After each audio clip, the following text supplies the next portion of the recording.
Eventually, police arrived, and the youngster was taken to the hospital, where she received 7 staples in her head. The girl's mother was grateful.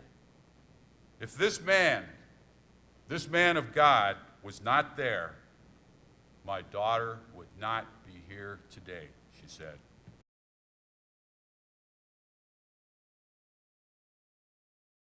You thought quickly, you acted bravely, and because of you, a family is truly grateful. I ask everyone to join me in congratulating Mark Pizzo for his selection as the 2016 National Hero of the Year. Mark?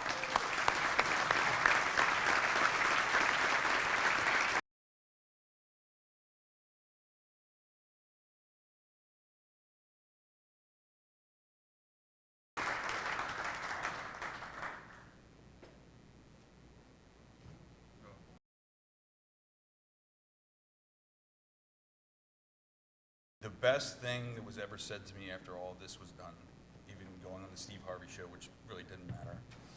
2 days after Caden was home, a man came out of off a front porch of another home on my route and said, "Are you the guy that saved that little girl up on this certain street?" I said, "Yes, sir, I am." He grabbed my hand and gave me a hug. Sorry, this is tough for me. He said, "Thank you for saving my granddaughter. All this is great. That means more to me than anything. Thank you."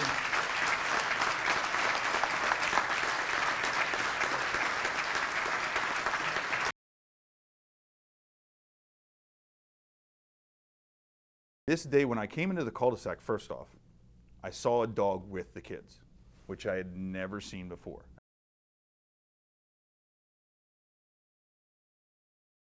And the little girl, Caden, is standing there, and the dog jumps up and pushes her with its paws. Now, I thought it was just playing with her. Like, dogs jump up at people all the time.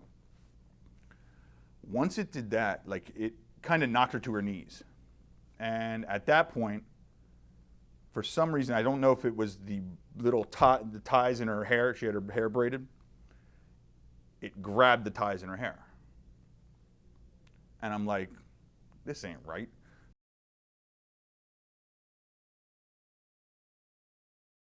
At this point, I knew something was wrong. I threw the truck apart, pulled the brake, started running towards, and I'm yelling, "Yay, hey, hey," trying to get the dog's attention. And then I hear her scream because it's literally starting to pull her scalp off.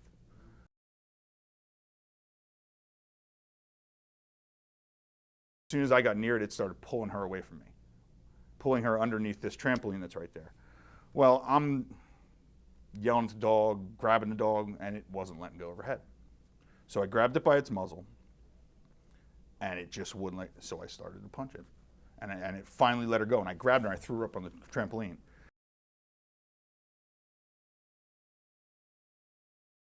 The neighbor gets up on the trampoline. The dog jumps on the trampoline, grabs him by the arm, lets go of him, and goes right back after her. At that point, I grab her. It has her, at this point, it just has her jacket. And she's wailing because she's in excruciating pain. The neighbor is standing over the dog and grabs the dog. So I get his mouth open again and get her, and I took off with her, handed her to her brother.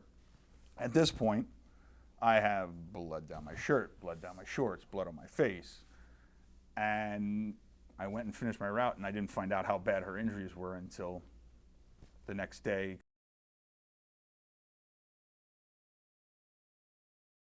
I've seen her since out playing around in the neighborhood. She seems, I don't know if she'll have any traumatic stress for it, but she seems like she's in good, always waves to me, always waved, all the kids always waved.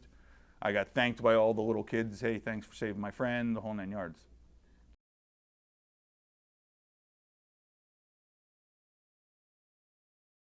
People say, "Oh, you're a hero."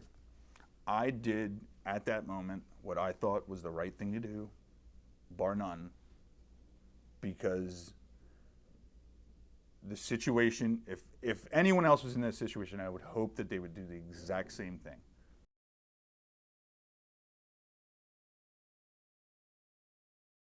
Once you're on your route and it's your route,